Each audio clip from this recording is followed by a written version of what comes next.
Alright, this is going to be a fast one. Record of sewing services performed. Okay, so this is the USB cable. Going back in the pocket.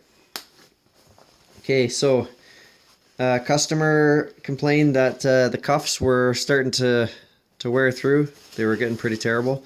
So we used some 3-inch nylon webbing, 1.5-inch here to close it up. And now we have reinforced cuffs.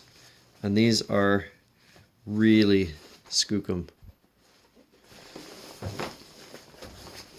Okay, customer also complained that zipper was broken. We identified that there were 2 zippers, so still a big area to get inside the snowsuit.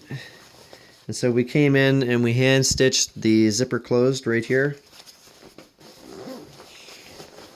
And then we put a tack up here and a tack down here, and we sewed this closed so that the zipper only opens so far. Okay, and we got a little zipper garage kind of thing. So this tag says right zipper needs replacing. I think we can take that off. This has been professionally fixed.